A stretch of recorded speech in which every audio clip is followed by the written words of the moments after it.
Pequeño César, capítulo 5. El Esquijal, la reina del inframundo, parte 1.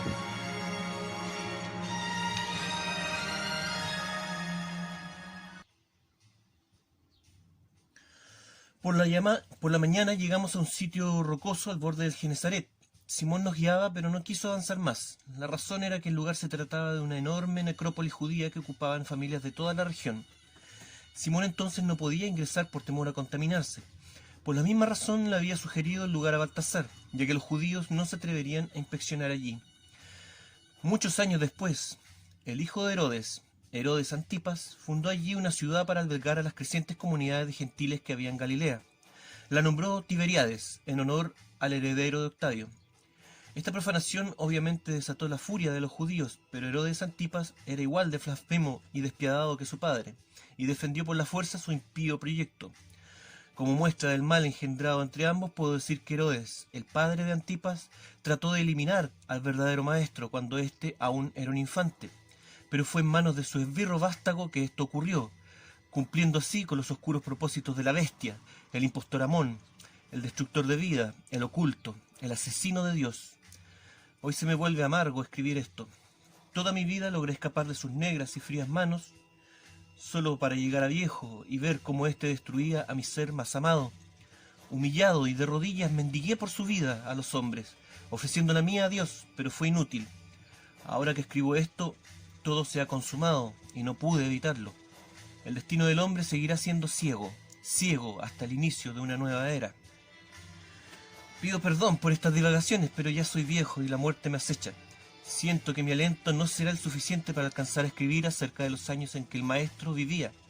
Es por eso por lo que me tomo la libertad de recordarlo y elevar una oración amorosa por él, ya que creo que en este tiempo nadie más lo hará. Nos despedimos de Simón, ya que según Baltasar debía cumplir aún con una importante misión. Simón me llenó de bendiciones y pequeños rezos de protección y se marchó. No sabía qué preguntar primero a Baltasar. Estaba muy confundido y no habíamos hablado durante la noche. Finalmente no fue necesario ordenar mis ideas. Baltasar lo hizo por mí. Mientras veíamos a Simón alejarse, Baltasar me dijo que éste se dirigía a Séforis, una ciudad cerca del pueblo de Nazaret, ya que allí se reuniría con Erasmo y su gente y recuperaría mi tesoro. Mi tesoro, hace tiempo que lo daba por perdido, y ahora este grandulón me dice que se encuentra a la mano. Pasé del asombro al enojo y comencé a increpar a Baltasar. Le dije que era el peor guardia que en mi vida había visto. Lo insulté por haberme dejado solo. Le dije que estuve en peligro todo este tiempo y que si había logrado sobrevivir no había sido por su diligencia y lealtad. Te daba por muerto, Baltasar, y si no tienes una buena excusa para no estarlo, sería mejor para ti no haber vuelto. Baltasar dejó que me desahogara. Ambos sabíamos que mi actitud no era justa, así es que simplemente nos dimos un abrazo cuando me calmé. Después de eso, Baltasar me relató todo lo que le había ocurrido desde el asalto en las montañas de Fenicia. Me contó que se había recuperado gracias a los cuidados del viejo Cohen y de cómo éste se había convencido de que yo tenía alguna relación con el Tajeb, una suerte de mesías samaritano. Entonces el viejo había ayudado a Baltasar a encontrarme. Para lograrlo necesitaron de la ayuda de muchos amigos de Cohen.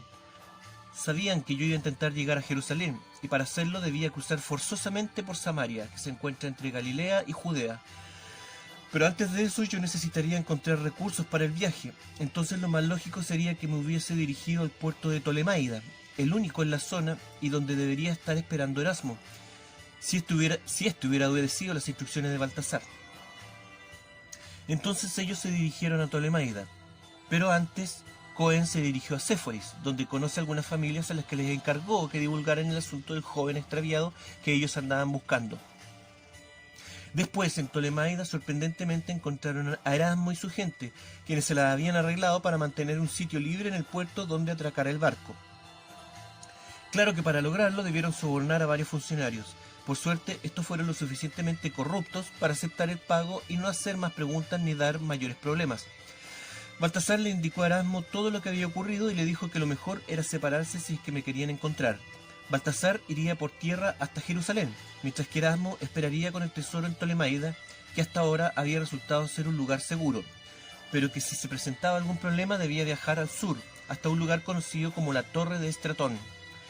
Después de esto, Baltasar y Cohen volvieron a Séforis para organizar el viaje a Jerusalén.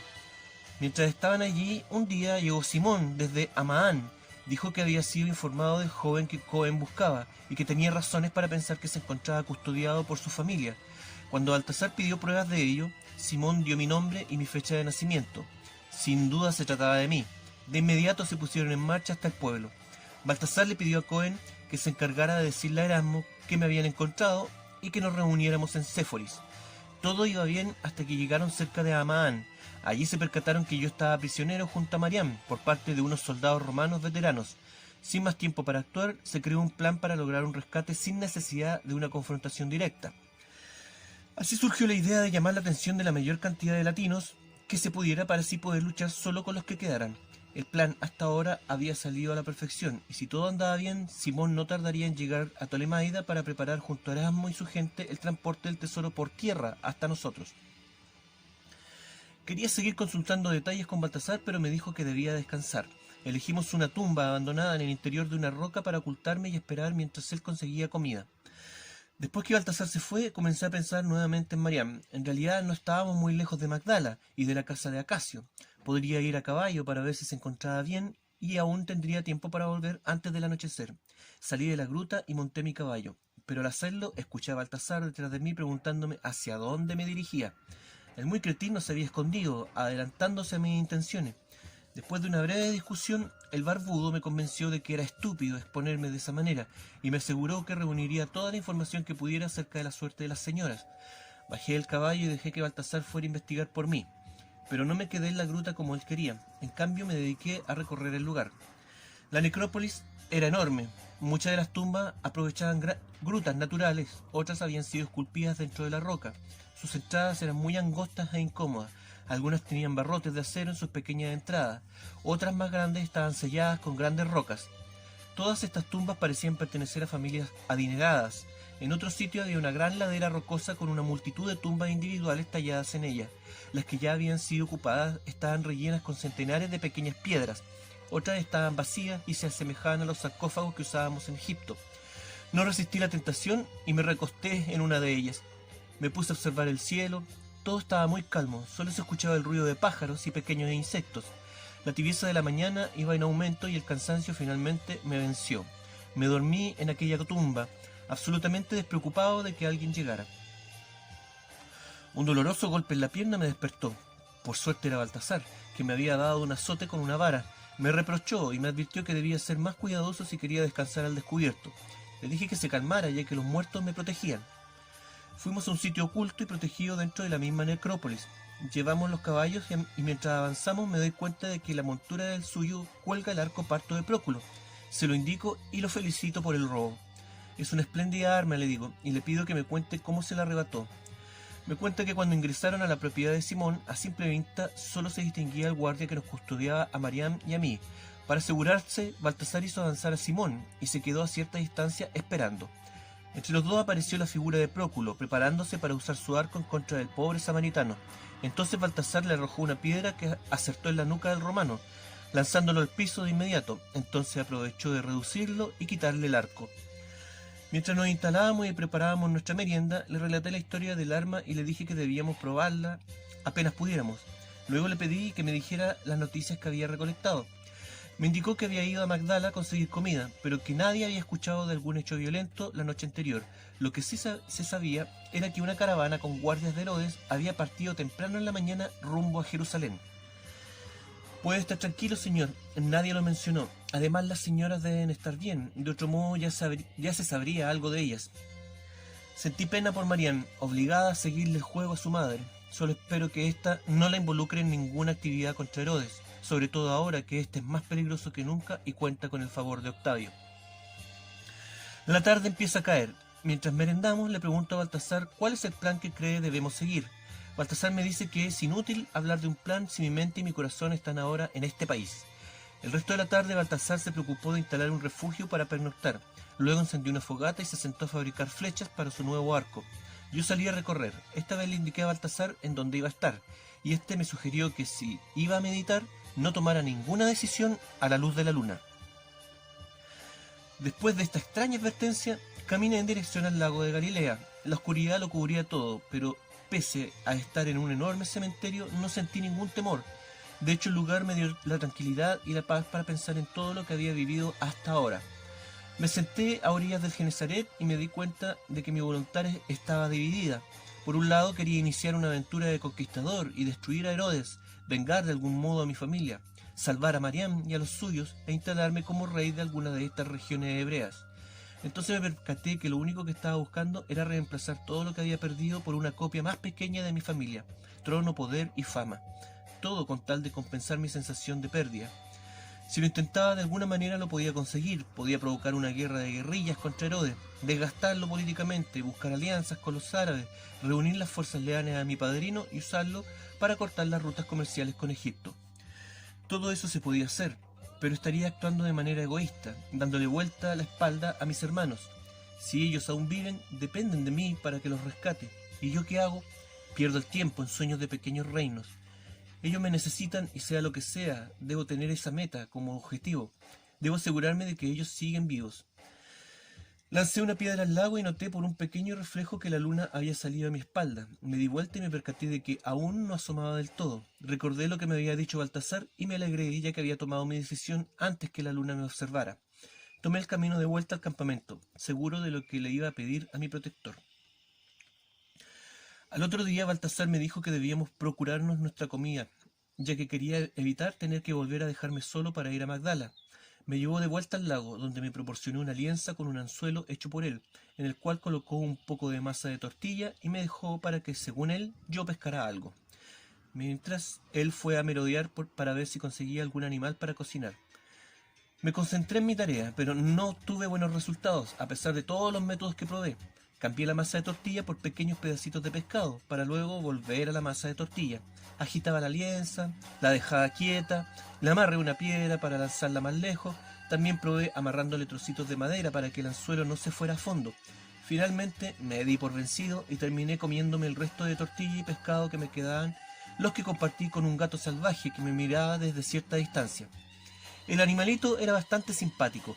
Tenía una cabeza un tanto desproporcionada, sus ojos eran pequeños para ser un gato, tenía rayas amarillas en las patas y en la cola, y la forma de pelos de su cara parecían imitar un tocado egipcio. Después supe que les decían gatos del desierto, y que era poco común verlos en Galilea. Mientras comía algo lo asustó y se escapó. Me volteé a mirar y era Baltasar, que venía con una presa. Era un domán, una rata silvestre lo suficientemente grande y gorda para alimentarnos a los dos, al menos ese día. El resto de la tarde estuvimos probando el arco de Próculo. De inmediato, en el primer disparo, Baltasar pudo comprobar el alcance, poder y precisión de aquella arma. De vuelta al campamento, le dije a Baltasar de mi necesidad de hacer algo por mis hermanos y le pedí su opinión al respecto. Baltasar se quedó un instante pensando y luego me dijo que comprendía mi urgencia por emprender un rescate y que me ayudaría en cualquier acción que yo decidiera tomar. Pero luego me pidió que recordara la templanza y sabiduría que mi madre mostró ante esta cuestión.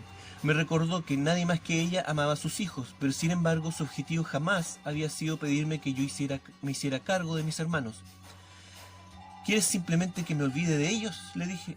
Eso sería imposible, me respondió, y agregó que si yo me exponía a que me atraparan, entonces el destino de los Ptolomeos estaría sellado, pero que en cambio si Octavio mantenía alguna duda acerca de mi sobrevivencia, entonces lo más inteligente para él sería mantener a mis hermanos con vida, para usarlos como rehenes en una posible negociación conmigo y los que pudieran ser mis aliados. Entonces me dices que la mejor forma de ayudar a mis hermanos es que yo no haga nada. Le estoy pidiendo que se ponga a salvo. Eso no quiere decir que se quede sin hacer nada. Termina tu juego, Baltasar, y dime de una vez por todas cuál es tu plan. Sé que tienes uno. Mi plan, señor, es el mismo que el de su madre, llevarlo hasta la India, o al menos lo más lejos de aquí. Déjeme explicarle por qué. Acá en Palestina es obvio que ya no recibiremos ayuda de Herodes, pero existe otra razón por la que debemos salir del país. ¿Qué razón, Baltasar? Señor, necesito que medite lo que voy a decir. Trate de imaginar y ver las cosas como lo haría Octavio.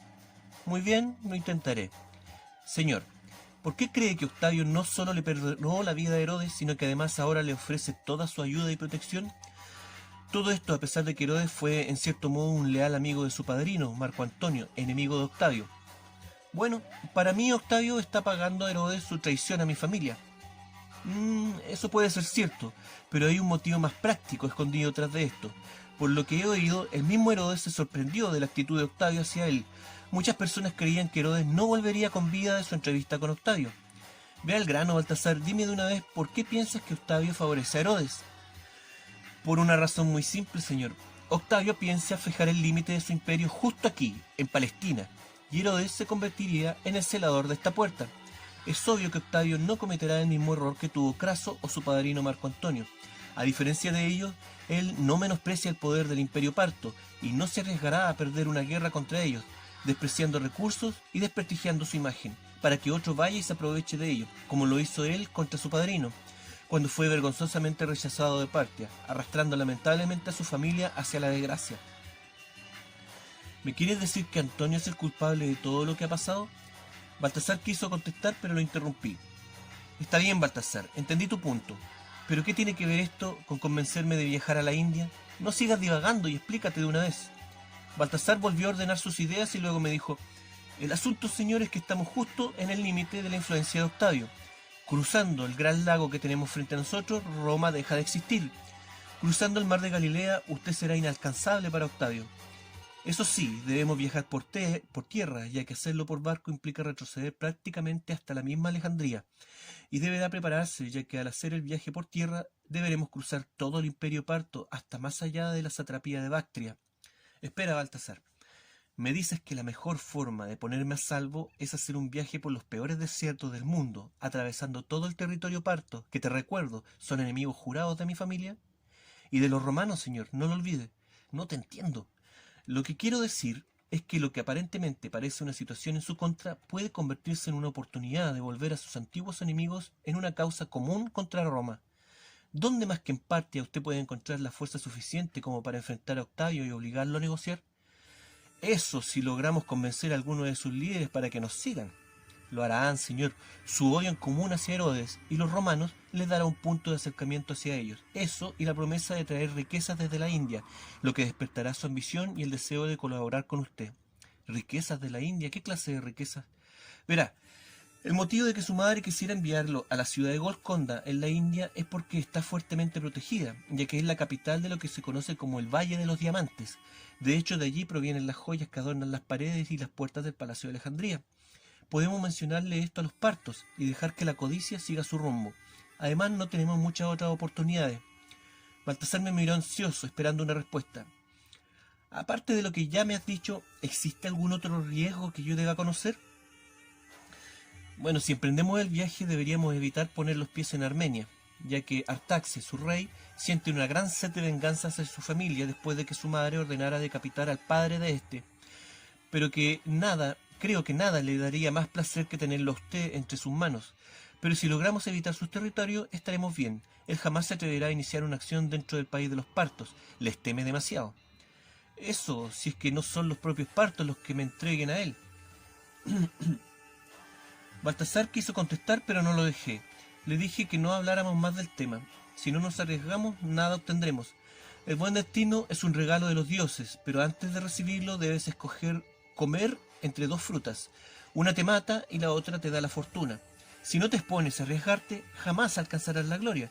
Esta solo está reservada a los que se enfrentan al peligro por ella. ¡Qué sabias palabras, señor! ¿De quién son? No sé, las acabo de inventar. Necesitaba decir algo para darme valor. Ambos reímos y nos preparamos para recibir la noche. Encendimos un fuego y Baltasar preparó lo último que quedaba del domán que había cazado. Mientras comíamos, de nuevo se acercó el gato salvaje a pedir comida. Baltasar lo miró de reojo y tomó una piedra para lanzársela. Se lo impedí y le dije que el gato era mi amigo.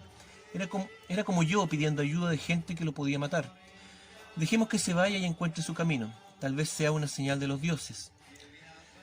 Al día siguiente nadie apareció por el lugar. Baltasar no podía haber escogido un lugar mejor para esconderme. El problema era que Simón tampoco aparecía. Baltasar me dijo que debíamos darle tiempo, un par de días, pero que si yo lo prefería, él podía viajar hasta Séforis y averiguar qué pasaba. Le dije que no, y que prefería esperar un par de días más antes que quedarme solo otra vez.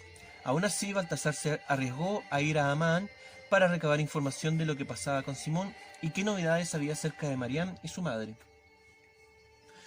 Cuando regresó me dijo que en el pueblo todo había vuelto a la normalidad. Me confirmó que Mariam y Alejandra habían viajado a Jerusalén con Próculo y lo que quedaba de sus hombres, como prisioneros. Aparte de eso, al parecer, Alejandra prefirió ser cauta por esta vez y volver silenciosamente al lugar donde Herodes la había dejado. Espero que la mujer se mantenga en esta actitud, le dije a Baltasar, pensando sobre todo en el bienestar de Mariam y de sus hijos. De Simón, en cambio, lamentablemente nada se sabía o nada le quisieron decir. Solo quedaba esperar, al menos Baltasar consiguió provisiones frescas. Me alegré, ya que esto nos ahorraría tener que seguir cazando roedores para sobrevivir. Ese día presenciamos un funeral hebreo. Tuvimos que escondernos y mirar a cierta distancia. El llanto de las mujeres fue lo que nos alertó. La verdad, no nos dimos cuenta de su presencia hasta que estuvieron bastante cerca de nosotros. Esto inquietó a Baltasar, ya que cualquiera podría habernos sorprendido. Mientras las mujeres se lamentaban, los hombres se dedicaron a cavar un foso con palas de madera. Cuando se sentían cansados, arrojaban con fuerza la pala al suelo. Esto indicaba que le dejaban el turno a otro. No le pasaban la pala en la mano, ya que esto lo tienen prohibido. Baltasar me explicó que las muestras de dolor no estaban dirigidas hacia el muerto, sino hacia su familia. Una vez que el hoyo para la tumba estuvo listo, procedieron a bajar el cuerpo de la carreta. Esto lo hizo un hombre viejo acompañado de otros más jóvenes. Baltasar dijo que eran el padre y los hermanos del fallecido. ¿Cómo lo sabes?, le dije. Los judíos solo pueden manipular los restos de un cadáver si se trata de un pariente directo, es decir, hijo o hermano. Ni siquiera los tíos lo pueden tocar. Después de este día guardarán luto por 7 días más. Pusieron el cuerpo al lado de la fosa y un sacerdote judío dio una especie de discurso y recitó algunas oraciones. Esto mientras los hombres rasgaban sus ropas. Eso me sorprendió, pero Baltasar me explicó que entre los hebreos esta era la máxima expresión de dolor, más aún que llorar o tirarse los pelos de la barba. En ese momento apareció una extraña mujer. No llevaba ropa de luto, más bien llevaba un brilloso vestido de seda púrpura. Iba descalza, con el pelo suelto y el rostro semicubierto. Su presencia era tan extraña que miré a Baltasar para ver si también la veía, pero al parecer no era así. La mujer se abrió paso entre la gente y de entre su ropa sacó el cuerpo inerte de un animal y lo arrojó sobre el difunto. Obviamente esta mujer solo era una mala visión en mi cabeza, ya que de ser real los judíos jamás le habrían permitido cometer este crimen en contra de su pariente fallecido. Después de lo que hizo la mujer, alzó la cabeza y dirigió su mirada hacia donde estábamos, como si nos pudiera ver. Luego se retiró con su ropa agitada a pesar de que no corría viento. Esa noche Baltasar me dijo que iba a volver a viajar a Séforis. No podemos seguir arriesgándonos en este lugar. Tarde o temprano nos atraparán. El funeral me hizo percatarme de aquello. Mañana es un día sabático para los judíos, es decir, que no trabajan ni tampoco realizan funerales, por lo que eso me daría tiempo de volver antes de que alguien merodeara nuevamente por aquí. Baltasar me dejó las provisiones y se marchó, llevándose con él los 2 caballos, obviamente para evitar que yo saliera de la necrópolis. Por la mañana fui hasta el lago para intentar pescar, al menos eso me distraería. Un aguilucho llamó mi atención, estaba alimentándose de un animal muerto. Al acercarme me di cuenta que se trataba del gato del desierto que me seguía. Espanté el ave y lo fui a ver. Su cuerpo estaba tieso y fuera de los daños que le había efectuado el pájaro, no parecía tener otros golpes ni lastimaduras. Su rostro, sin embargo, demostraba una gran agonía al momento de morir. Su figura me entristeció, y todavía más, cuando al escuchar unos tímidos maullidos pude darme cuenta de que era hembra y tenía crías. Los pobrecitos no sobrevivirían sin ella, estaban solos y desamparados. Me sentí angustiado, me di cuenta de que en este lugar la muerte me rodeaba y me desesperé. Solo quería salir de aquí, comencé a sentirme inseguro y temeroso de todo. ¿Y si Simón no pudo encontrarse con Erasmo para recuperar el tesoro? O peor aún, si lo encontró, pero lo convenció de huir con él, o si el propio Erasmo lo tomó para sí.